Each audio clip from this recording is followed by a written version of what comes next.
Bonjour à tous et bienvenue sur le podcast de Oui Madame. Aujourd'hui, comme vous l'aurez remarqué, j'ai changé de place. Il y en a qui changent de coupe de cheveux, il y en a qui changent de voiture. Moi, je change de place parce que je me dis pourquoi pas finalement, quel est mon bon profil? C'est à vous de décider. Je vous donne la parole. Aujourd'hui, je suis honorée d'être en présence de quelqu'un qui m'est très cher. Oui, je continue un peu le teaser. Cette personne, c'est quelqu'un que j'ai connu pendant mes études. Ça fait plus de 10 ans qu'on se connaît maintenant. Elle est spécialiste en communication et en relations publiques. Et c'est vraiment quelqu'un de très drôle et de très inspirant. J'ai l'honneur et le plaisir de vous présenter Justine. Bonjour Eloriane, merci pour l'intro, trop chou. Avec plaisir. Je suis trop contente que tu sois sur le plateau. On a enfin réussi à se voir. Oui, C'est trop trop bien. bien, trop contente, merci beaucoup de me recevoir. Avec plaisir. Comment tu vas? Ça va bien, très Ouais. bien, merci. Et toi? Ouais, ça va nickel, ça va nickel. Est-ce que tu peux te présenter en quelques mots pour Oui. nos auditeurs, s'il te plaît? Alors, je m'appelle Justine, j'ai 31 ans, je viens de Neuchâtel, c'est là qu'on s'est connus avec Oriane, avec toi, et puis j'habite Fribourg. Ok, excellent. On va commencer cette interview en parlant un petit peu de ton parcours, notamment ton parcours professionnel. Donc, quelles ont été les grandes étapes dans ta vie professionnelle? Alors, j'ai débuté en 2014 dans une agence événementielle à Genève. Très tôt, j'avais envie de démarrer dans une grande ville, de quitter Neuchâtel pour voir aussi un peu autre chose. Et ça a été Genève. Ça a été une très belle expérience. C'était une petite agence, petite équipe, donc on m'a vite donné des responsabilités. Ça m'a beaucoup plu. Après 6 mois, on a ouvert un poste pour moi dans l'agence. Donc, j'ai décidé d'accepter le poste, mais de quand même débuter des études en parallèle. Et j'ai fait un bachelor en marketing touristique à Lausanne en cours du soir, donc en cours d'emploi. C'est-à-dire que j'avais mon travail à 80% dans l'agence événementielle et en parallèle, j'avais des cours à Lausanne le mardi soir, le jeudi soir et le samedi matin. Donc c'était un rythme assez soutenu. C'était un très bon début, en tout cas une bonne école, ça m'a beaucoup appris. Je m'occupais surtout d'organiser des événements pour des entreprises pharmaceutiques, pas mal aussi à l'international. Donc, c'était excitant aussi d'avoir des premiers voyages liés au travail. Et puis, après, j'ai travaillé une année dans une start-up entre Neuchâtel et Lausanne, plutôt dans le digital. Et c'est en 2017 que j'ai trouvé en fait mon premier dream job. Je suis entrée enfin dans l'horlogerie. C'était aussi un de mes grands rêves à l'époque, d'entrer dans cette belle industrie horlogère. Et j'ai travaillé dans la team, l'équipe relations publiques marketing chez Bucherer à Genève, dans la boutique à Genève. Donc le but, c'était de développer en fait toute la notoriété de la boutique Bucherer Genève. C'était super intéressant, j'ai adoré. Et en parallèle de mon travail chez Bucherer, j'ai continué des études en emploi. Donc j'ai fait un master en marketing du luxe à Genève qui m'a énormément plu.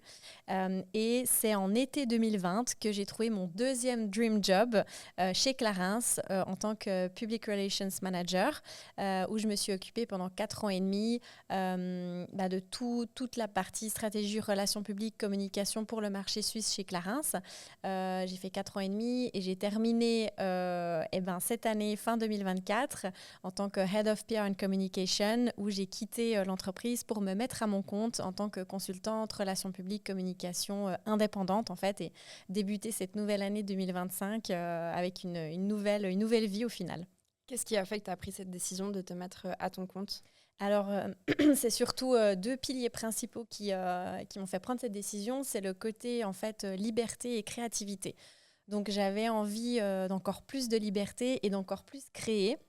D'un côté, ce qui est, enfin, pas paradoxal, mais j'ai eu déjà énormément de chance chez Clarins. J'avais beaucoup de liberté et c'était un poste déjà très créatif. J'ai adoré vraiment travailler dans cette très belle maison. J'ai appris tellement de choses, on a fait tellement de choses. Enfin, c'était extraordinaire. Euh, mais en fait, j'ai senti petit à petit ces derniers temps, si on veut, que j'étais de plus en plus un peu dans une cage dorée comme ça, alors que j'adorais ce que je faisais, c'était pas ça le problème. Et c'est pas l'entreprise qui avait changé, c'est pas le poste qui avait changé. En fait, c'est moi qui avais tout à coup besoin de plus, en fait, d'encore plus de liberté, d'encore plus créer. J'avais beaucoup de projets en parallèle et je pense que c'est comme si j'avais plein d'idées et plein de projets perso qui prenaient de plus en plus de place et que j'avais envie de consacrer du temps aussi au développement de ces projets. Donc, c'est la raison pour laquelle j'ai décidé de quitter l'entreprise, de quitter un job, bien sûr, qui me passionnait énormément. Mais en fait, pour pouvoir me dissocier en fait, d'une seule grande entreprise et pouvoir accompagner peut-être dans d'autres marques, d'autres entreprises et continuer mes projets en parallèle. Mhm. Dans tes projets en parallèle, tu as notamment cofondé le PR Club. Tu as d'autres projets aussi, notamment Visit My Place, Ouais, ce genre de exact. choses. Est-ce que tu peux nous parler de ces projets? Pourquoi est-ce que Oui. tu as fondé ça et qu'est-ce que c'est? Alors, Visit My Place, c'est un projet, c'est un peu mon bébé, un projet créatif en parallèle que j'ai. Donc, j'ai déjà mon compte Instagram Justinaise avec 3 i, Justine. Et en fait, j'ai commencé voilà, tout simplement, humblement, à créer un peu de contenu sans forcément me prendre pour Queen Bee. En fait, c'était juste cette envie de partager, de créer aussi de la vidéo à mon humble niveau. Mais ça m'anime énormément. Donc, il y a déjà eu un peu ce démarrage avec mon compte Instagram en perso. Où j'avais envie de partager des choses qui me passionnent, que ce soit de la lecture, des restaurants, des lieux, des hôtels, des produits Clarins, des produits cosmétiques, etc. Donc, ça a débuté un petit peu comme ça. Et en fait, en parallèle, il y a 1 an et demi, j'ai eu cette idée de créer en fait ce nouveau compte Instagram, une nouvelle communauté qui s'appelle Visit My Place, où là, mon objectif, c'est de mettre en avant des lieux de vie qui m'inspirent, donc des appartements, des maisons, mais en fait de lier ce lieu de vie à le côté humain. Donc, qui est-ce qui habite dans cet appartement? Qui est-ce qui habite dans cette maison? Et en fait, de présenter un peu le profil et après de créer une vidéo en fait en montage où on a la visite de l'appartement ou du lieu de vie de la personne sans que ce soit trop ennuyeux, que ça aille assez vite. Et c'était ça en fait mon objectif. Donc, Visit My Place, c'est aussi un projet que j'anime en parallèle qui me passionne beaucoup. Et j'ai aussi cofondé le PR Club avec 3 autres collaboratrices. Le PR Club, en fait, c'est venu d'une idée où on s'est dit, mais attends, au final, il y a plein de clubs qui existent déjà, des clubs de personnes indépendantes, des men's clubs, des clubs d'hommes, des clubs de personnes qui travaillent dans le marketing, mais en fait, pas de club qui réunissait les personnes professionnelles travaillant dans les relations publiques, la communication et ou l'événementiel. Et en fait, quand on travaille dans les relations publiques, c'est aussi un métier un peu dans l'ombre parce que on représente des maisons et puis tout à coup on se dit ah mais attends moi j'étais RP chez Clarins mais tout à coup il y a la RP chez Caudalie ou dans d'autres marques ou dans l'automobile, dans les montres, dans l'horlogerie et en fait on n'est pas forcément connectés entre nous, on se connaît sans se connaître et on s'est dit mais ce serait génial en fait de réunir toutes ces personnes qui sont animées par les mêmes passions en fait, qui travaillent dans les mêmes secteurs en oubliant ce côté en fait concurrence, compétition mais vraiment avec des good vibes, si on veut, et puis de la bienveillance, c'est-à-dire on se rassemble et puis on va échanger, on va pouvoir parler. C'est tellement enrichissant aussi de pouvoir parler avec des personnes qui sont dans le même domaine, qui ont les mêmes thématiques, les mêmes sujets et les mêmes challenges, en fait, tu vois. Donc, c'était super intéressant et on a voulu rassembler, en fait, toutes ces personnes-là. Et du coup, depuis un petit peu plus d'1 année, on organise 2 fois par année, pour l'instant, un événement qui rassemble bien les personnes travaillant dans les relations publiques et la com. Est-ce qu'on peut faire une petite parenthèse et puis tu pourrais expliquer ce que c'est les relations publiques parce que c'est, comme tu l'as dit, un peu un métier de l'ombre aussi, on ne sait pas forcément quand on n'est pas dedans à quoi ça ressemble. Alors moi, c'est vrai que c'est ma passion, donc j'ai eu cette chance aussi assez jeune de réaliser que c'est les relations publiques, la communication, l'événementiel qui me dynamisait en fait et c'est dans cette voie-là que j'avais envie d'aller. Les relations publiques, la communication, moi je dis souvent quand on me dit mais qu'est-ce que tu fais en fait au quotidien, c'est quoi ton métier? Je dis qu'en fait mon métier c'est de créer du lien. Donc de créer du lien avec la presse et donc il y a le côté print et il y a le côté digital, entre autres, voilà, mais de créer du lien avec les journalistes en Suisse, quand on travaille pour le marché suisse, et les créateurs de contenu, les influenceurs, influenceuses en Suisse. Mon travail, c'est de rendre visibles des marques. Et puis, et en fait, c'est passionnant. C'est-à-dire, on a par exemple un nouveau lancement de produit, que ce soit un sac, une montre, un produit cosmétique. En fait, ce produit, il faut qu'on en parle, il faut qu'il soit visible. Donc, à qui on va l'envoyer, qu'est-ce qu'on va faire avec ce produit. Donc, on va essayer d'apporter une expérience, une valeur ajoutée et on va en fait envoyer le produit aux bonnes personnes au bon moment, au bon endroit, créer une expérience, inviter cette clientèle ultra sollicitée. C'est pour ça que c'est passionnant aussi aujourd'hui. Je pense que les relations publiques, c'est vraiment, il faut le voir de manière très globale. Et au final, on fait un peu tous des RP. C'est le côté personal branding. Et là, du coup, moi, je trouve que c'est passionnant d'accompagner des entreprises, des maisons à les rendre visibles. Et on n'a pas toutes et tous un carnet d'adresses où il y a beaucoup de marques ou d'entreprises qu'on rencontre qui nous disent « Ah ben moi, je je ne sais pas à qui je pourrais envoyer en fait mon produit, à qui est-ce que je dois parler pour avoir un article. Et ça, en fait, en relations publiques, c'est censé être notre valeur ajoutée, notamment, c'est d'accompagner le client à le rendre plus visible et plus entendu. Nous, on se connaît depuis plus d'une dizaine d'années maintenant. Et puis, je trouve vraiment que pendant cette dizaine d'années, j'ai pu voir une Justine qui s'épanouissait, puis qui bloom, glow up. J'ai toujours pas le mot de la fleur qui a évolué. Les pétales, c'est qui s'ouvrent. Éclos. Oui, voilà. C'est ça. Vraiment, tu as éclos. Ding. Bref, merci, et gentil. non, vraiment, je trouve qu'avec les années, voilà, c'est comme le bon vin, tu sais. Bref, voilà. Et si je dis ça, c'est pas pour te saucer seulement, mais non, je rigole. Non, mais c'est vraiment pour dire que en fait, t'as trouvé ta voie, t'as trouvé ce qui te passionne, et évidemment que ça se voit, évidemment que ça se ressent aussi.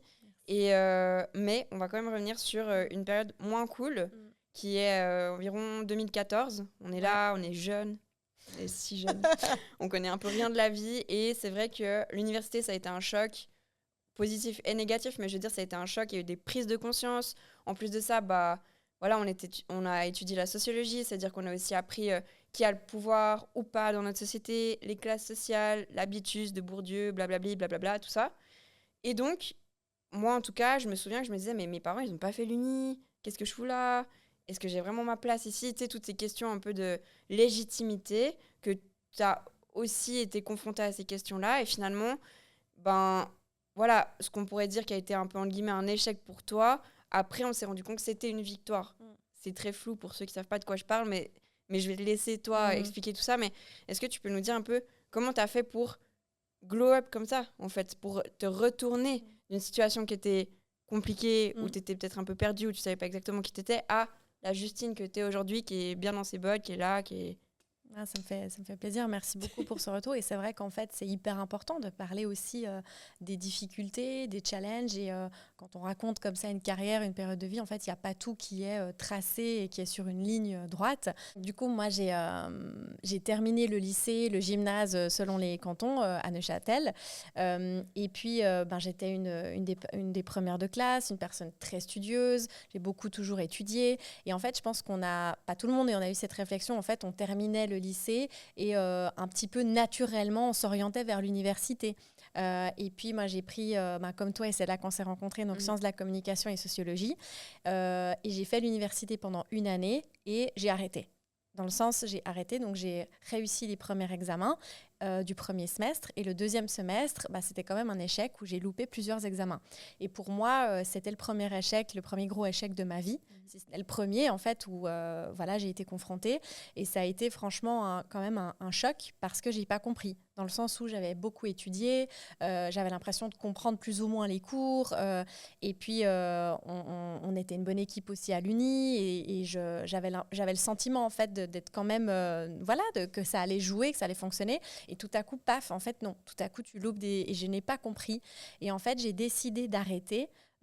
Pourtant, je suis quelqu'un, et tu me connais aussi, je suis plutôt une battante et je n'abandonne pas et je lâche rien. Et là, en fait, j'ai abandonné, si on veut, et j'ai fait un choix de vie quand même assez important de dire non, en fait, l'Uni, je pense que c'est pas pour moi. Je vais me réorienter ailleurs. Alors que la sociologie, la communication, les cours quand même me plaisaient dans le sens. Mais en fait, parce que moi, je me suis dit, j'ai tellement étudié, j'ai tellement donné mon maximum que je pense que si alors ça suffit pas, c'était pas de l'ego à ce moment-là, de partir de l'Uni. C'était de se dire, mais je peux pas faire plus. En fait, je vois pas comment j'aurais fait différemment. Et à partir de là, j'ai décidé de m'orienter d'une autre manière. Mais en fait, là, ça paraît simple, mais c'était très compliqué pour moi de gérer cet échec très compliqué et pourtant si formateur des années après. Et en fait, je pense que ce qui est super intéressant là-dedans, c'est de se dire, des fois, on est confronté à des situations qui nous gênent ou on comprend pas, qui nous semblent injustes. On dit, mais pourquoi ça m'arrive ? Je ne comprends pas, j'ai bossé, c'est quoi le message ? Et on peut, ça peut être d'autres choses, ça peut être des ruptures, des travails, peu importe. Des fois, c'est beaucoup plus grave que ce que j'ai vécu, qui était en soi pas si difficile que ça, du point de vue extérieur. Mais en fait, je pense qu'on ne comprend pas tout de suite pourquoi, la raison pour laquelle on est face à ce challenge. Et des années après, on se dit, mais c'est pour ça. Ok, parce que moi, si je n'avais pas arrêté l'université, je ne serais pas partie 6 mois à Berlin, je n'aurais pas rencontré l'homme de ma vie et je n'aurais pas en fait fait cette réorientation de carrière, entre guillemets. Enfin, j'étais quand même bien partie dans la com et je savais ce qui me plaisait. Mais en fait, j'ai du coup eu une carrière qui était, où j'ai pu mêler la théorie et la pratique, qui m'a amenée aussi en fait, à des postes à responsabilité assez jeunes, on va se dire, parce que voilà, j'ai commencé très jeune à travailler dans le monde du travail en parallèle des études. Et en fait, c'est tout à coup après, avec les années, qu'on se dit « Ok, c'est pour ça, mon chemin était ailleurs ». Et je pense que c'est important aujourd'hui de parler de l'échec. Il n'y a pas tout qui est sur une ligne droite, en fait. Oui. Et c'est vrai que je pense que si moi, j'avais raté les examens, ça aurait été la fin du monde pour moi. Parce que à ce moment-là, j'étais dans cette vision que l'université, c'est ma vie. Genre, franchement, je plaçais toute mon identité dans l'université. Après, je suis devenue chrétienne, donc j'ai placé mon identité en Christ et tout. Mais à ce moment-là, c'était vraiment... Et puis, je me souviens, tu te rappelles, enfin, on va pas revenir trop là-dessus, mais j'avais une rupture, donc je me noyais dans les études pour oublier ma rupture. C'était affreux. Et tout ça pour dire que tout ce parcours universitaire, moi, j'ai pas eu, en fait... J'ai fait la voie classique. Donc après, j'ai fait un master universitaire à Genève. Et j'étais pas dans le milieu du travail, ou pas autant que toi. Et en fait, j'étais là, genre, dans cette espèce de bulle. Et quand je me suis retrouvée dans le milieu professionnel, j'étais confrontée à la compétition, du coup au chômage, du coup à la recherche d'emploi, avec des gens qui avaient faim, qui avaient besoin de trouver du travail. Et on n'est pas vraiment préparé à cette, entre guillemets, violence, même si le terme est un peu fort. Mais en tout cas, il faut être vif. Hein. Ouais. Et je pense qu'à ce moment-là, ouais, j'ai pris ma claque après moi. Ouais, mais et je trouve intéressant ton parcours parce qu'en fait, finalement, tu étais quand même faite pour les études, même si pendant une période, peut-être, tu as cru que non. En fait, oui, parce que tu as fini par faire un master et je trouve ça trop beau. Donc, merci pour ce témoignage-là. Et maintenant, on va un petit peu orienter l'interview vers plutôt toi, en tant que développement, enfin, dans la partie développement personnel de ta vie. Qu'est-ce que tu fais au quotidien pour prendre soin de toi, de ta santé mentale? Est-ce que le développement personnel t'intéresse? Qu'est-ce que ça veut dire pour toi? Oui, je pense que le développement personnel, c'est très important. Moi, c'est un sujet en tout cas qui me passionne. Et qu'est-ce que je fais dans mon temps libre? Alors, c'est vrai que ça me passionne beaucoup la création de contenu, même si je répète, c'est vraiment à mon humble niveau, mais au final, ça prend quand même du temps. Donc, quand on veut faire une vidéo, on veut poster des jolies photos, ça a pris pas mal aussi de mon temps libre en tant que hobby. Après, j'aime aussi beaucoup lire. Et en fait, en lecture, j'aime lire toutes sortes de sujets différents, que ce soit des romans, mais aussi du coup des livres qui sont un petit peu plus axés sur le développement personnel. Et je trouve que c'est passionnant parce que c'est à la quête de soi-même et à des niveaux différents selon les personnes. Il y a des personnes, ça leur fait peur, ou il y a des personnes qui ne sont pas du tout intéressées, il y a des personnes qui sont super intéressées par le sujet. Je pense que moi, je suis au milieu, c'est-à-dire où ça fait partie de moi et je ne me verrais pas vivre sans, de temps en temps, des petits bouquins sur le développement personnel. C'est super important. Et c'est en fait comment essayer d'être la meilleure version de soi-même. Je pense que c'est ça, en fait, le développement personnel. Oui. Et puis... tu le sais, sur le plateau de Oui Madame, on parle beaucoup de spiritualité. On a eu beaucoup d'invités qui ont témoigné de leur foi en Jésus-Christ. Toi, tu crois en quoi? Alors moi, je suis croyante et je respecte toute forme de croyance ou pas d'ailleurs. Hein, voilà, je pense que c'est un sujet qui est passionnant aussi. J'adore la spiritualité et je pense que ce qui est très important, qu'on soit croyant ou pas, c'est d'essayer d'écouter au maximum son intuition, cette petite voix intérieure.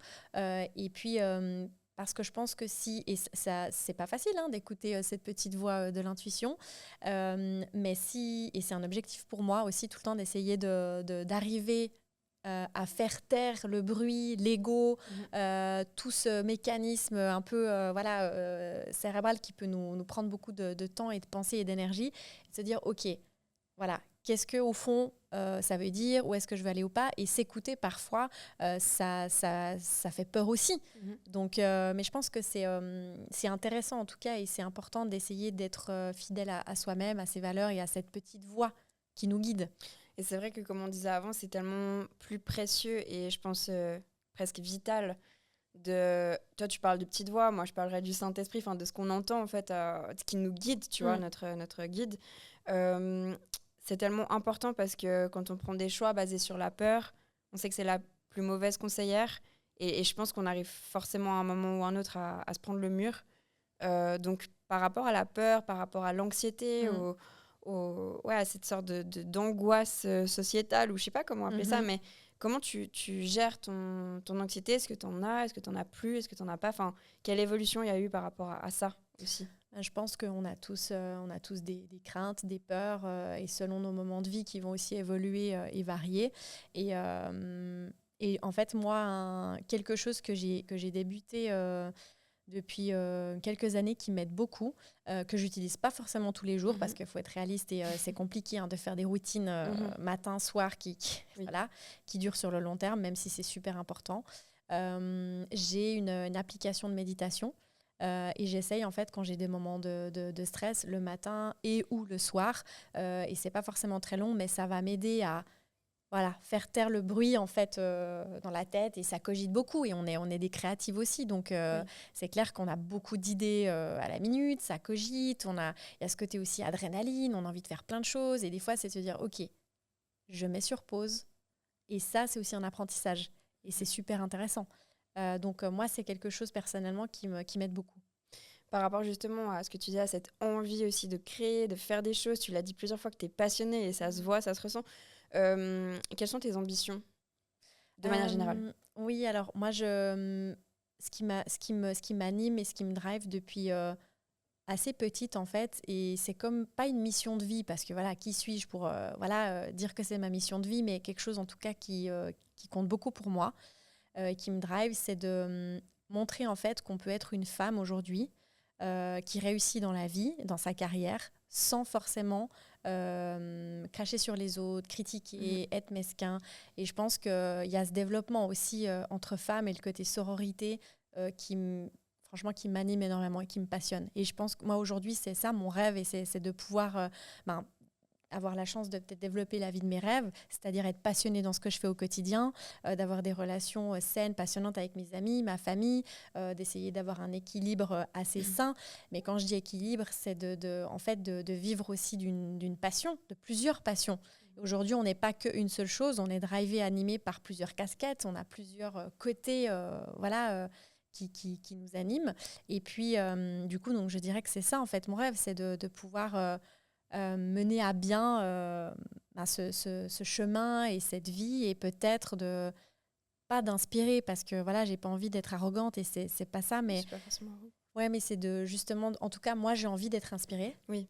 par mes amis, par des femmes, par des personnes en fait, et j'ai envie d'être nourrie, c'est ça qui me drive aujourd'hui, et j'ai aussi envie de montrer que qu'on peut être une femme, réussir en carrière sans forcément critiquer, sans abattre ses autres coéquipières, et je pense que c'est super important. C'est un truc vraiment que j'ai remarqué aussi, et je le voyais encore au dernier événement auquel je suis allée, que tu organisais justement du PR Club, qui m'a toujours marqué. C'est déjà, quand on s'est rencontrés, c'est parce que moi j'étais en galère d'informatique ou je sais pas quoi, tu m'avais dépanné sur un truc, enfin voilà. Et tu as toujours eu ce côté un peu humain et authentique, c'est vraiment le mot que je vais utiliser, dans tes relations et dans ta manière d'être. Et moi, je trouve toujours que c'est un contraste énorme entre comment tu es, tu te comportes avec les autres, dans le milieu où tu es. Honnêtement, c'est un milieu où vraiment il y a des requins. Et puis, comme tu disais, il y a aussi, sans vouloir cracher sur qui que ce soit, mais il y a des gens qui se nourrissent à travers ces gossips, ces cracher les unes sur les autres, genre t'as vu, elle a ci, elle a ça et tout. Ça se fait beaucoup malheureusement dans le milieu de l'influence aussi, dans le milieu de l'image et tout. C'est pas un monde facile, et encore moins dans le monde du luxe. Mais toi, je sais pas comment tu fais ça. Alors, explique-nous. Ouais, Genre, comment tu fais? Parce que, ouais, t'essaies d'être justement authentique. Et c'est, encore une fois, ça se ressent. Donc, j'arrive pas à comprendre cette innocence que t'arrives à garder, ou cette, je sais pas, cette bienveillance, alors que t'aurais toutes les raisons de devenir peut-être plus froide ou plus... Tu sais, tu vois un peu ce que je veux dire? Mais ça me touche énormément ce que tu dis, merci beaucoup. Et en fait, ça a toujours été... c'est un sujet qui me touche beaucoup, parce que c'est tellement important pour moi de rester fidèle à moi-même, et de garder mes valeurs, en fait, et de rester qui je suis. Et je pense que c'est tellement important, et de se dire, en fait, il y a de la place pour tout le monde. Oui. Et il y a plein de choses pour tout le monde, et en fait, c'est de rester authentique, parce qu'on est unique, on est toutes et tous uniques, et en fait, c'est ça qui va faire qu'on on a quelque chose à faire ici dans ce monde, au final. Et en fait, c'est vrai que je pense que, moi je dis toujours, il y a RP et RP. Donc, comme on parle de relations publiques, et en fait, il y a les personnes qui font des RP qui sont très gossip, très, et qui peuvent un peu parler, critiquer. Je dis pas que je suis pas une saine non plus, dans le sens où je suis humaine, on fait tous des erreurs, voilà. Mais moi, je travaille dans les relations publiques pour, je veux pas dire les bonnes raisons, parce que voilà, mais parce que ça me passionne et c'est ce côté humain, ce côté relationnel, c'est ce côté rassembler, c'est ce côté mettre en avant. Et j'espère que justement le faire pour ces bonnes raisons-là. Et bien sûr qu'il y a de toute façon, il y a de l'image, il y a du côté, voilà, tout n'est pas parfait, mais on est dans un monde de marketing, on est dans un monde d'image, mais j'essaye, c'est vrai, d'être fidèle à moi-même et à ces valeurs qui comptent beaucoup pour moi. L'authenticité, la bienveillance. Ouais. On arrive au bout de l'interview. Oui. Donc merci déjà pour tout. On va juste faire des petites questions express. Oui. Je te pose une question et tu réponds en un mot. D'accord. Une qualité que tu apprécies chez quelqu'un d'autre. La bienveillance. Ton plus grand rêve. La paix dans le monde. Le livre qui t'a le plus inspiré. Alors, c'était en 2016, le livre qui s'appelle Le Secret, qui a changé ma vie. Un lieu coup de cœur ou un lieu où tu te sens vraiment bien. L'Angleterre. Et ton voyage de rêve. Il y en a plein. Il y a une liste de plein de pays, plein d'endroits que j'ai envie de faire, mais je dirais la Floride, l'Australie, et j'en passe. Si tu pouvais dîner avec quelqu'un, une personne vivante ou morte. Emma Watson, pour tout ce qu'elle représente et tout ce qu'elle a fait. Et dernière question, une citation qui te porte. Alors, moi, j'ai écrit des phrases positives, un peu des punchlines comme ça, que j'ai affichées dans ma salle de bain et que j'essaye de lire matin et soir. Et il y a une phrase qui me touche et qui me rebooste particulièrement. C'est la phrase qui dit « Je peux avoir ce que je veux ». Et c'est pas pour... voilà, encore une fois, c'est pas de l'arrogance, mais en fait, quand on lit cette phrase et qu'on se la dit à voix haute, on se dit « Ah, waouh, en fait, tout est possible ». Bah écoute, merci beaucoup et c'est tout ce qu'on te souhaite. Merci que tu beaucoup. puisses avoir tout Gentil. ce que Pareil. tu veux, Justine. Merci. Merci d'avoir été sur le plateau. Donc, on peut te retrouver sur Instagram à Justinez. Exactement.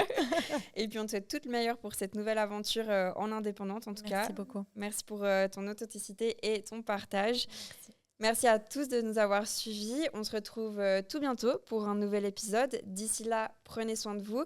N'hésitez pas à partager cet épisode tout autour de vous. N'hésitez pas à me dire quel est mon meilleur profil et surtout aussi à vous abonner pour recevoir toutes les notifications de Oui Madame, qui est aussi disponible maintenant en newsletter pour vous tenir au courant de tout ce qui se passe. Donc n'hésitez pas. On se retrouve sur Spotify, YouTube, Apple Podcast, partout ou orientepage.com. Je vous dis à très vite. Prenez soin de vous, de vos proches. Je vous aime. Ciao.